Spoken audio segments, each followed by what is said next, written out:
ایک مرتبہ قبیلہ عبد القیس کا ایک وفد نبی کریم صلی اللہ علیہ وسلم کی خدمت میں حاضر ہوا۔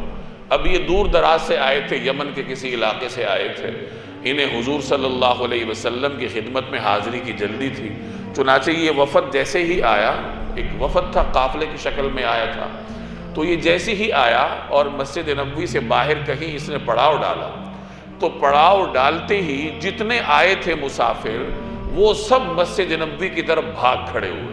نبی کریم صلی اللہ علیہ وسلم کی خدمت میں حاضری کا جذبہ تھا کہ انہوں نے جلدی کی، اپنا سامان ویسے ہی پھینکا، اور جو سفر کے اثرات تھے، تھکاوٹ ہوتی ہے، گرد و غبار جسم پر کپڑوں پر لگا ہوتا ہے، تو اسی حالت میں بس جلدی میں نبی کریم صلی اللہ علیہ وسلم کے دیدار کا شوق لیے مسجد نبوی چلے گئے۔ آپ صلی اللہ علیہ وسلم کی خدمت میں گئے۔ ان میں سے ایک آدمی ایسا تھا جس نے ایسی جلدی نہیں کی، وہ ان کا سردار تھا، منذر نام تھا اس کا، اشد اس کا لقب تھا۔ وہ سکون کے ساتھ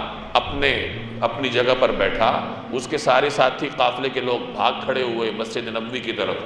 اس نے سب کا سامان سمیٹا، انہوں نے سب اپنا سامان ایسی بکھیر دیا تھا، اس نے تسلی کے ساتھ سب کا سامان سمیٹا، اپنا بھی سامان سمیٹا، ہر چیز کو اس کی جگہ پر رکھا، پھر اس نے غسل یا وضو وغیرہ کیا، اپنے کپڑے تبدیل کیے، اپنے جسم پر جو سفر کے اثرات تھے وہ تبدیل کیے، اور ٹھہراؤ اور تسکین کے ساتھ وہ مسجد نبوی میں آئے۔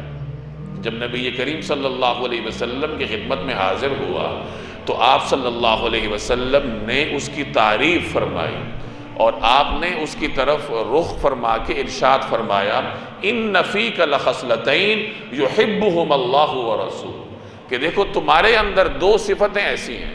جو اللہ کو بھی پسند ہے، اللہ کے رسول کو بھی پسند ہے، اور وہ دو صفتیں کون سی ہیں؟ الحلم والانات، کہ حلم اور یہ تمہارا ٹھہراؤ،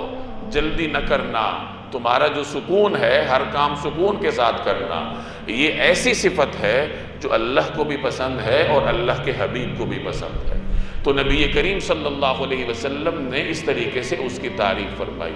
یہی ادب مدینہ طیبہ حاضر ہونے والے ہر مسلمان کو سکھایا جاتا ہے کہ جب مدینہ طیبہ میں حاضری ہو تو ایئرپورٹ سے ہوٹل جاتے ہی مسجد نبوی میں حاضری کی جلدی کی کوشش نہیں کرنی چاہیے، بلکہ تسلی کے ساتھ اپنے کپڑے تبدیل کیے جائیں، اپنے حواس بحال کیے جائیں، اور پھر سکون اور تسلی کے ساتھ نبی کریم صلی اللہ علیہ وسلم کی مسجد میں حاضری دی۔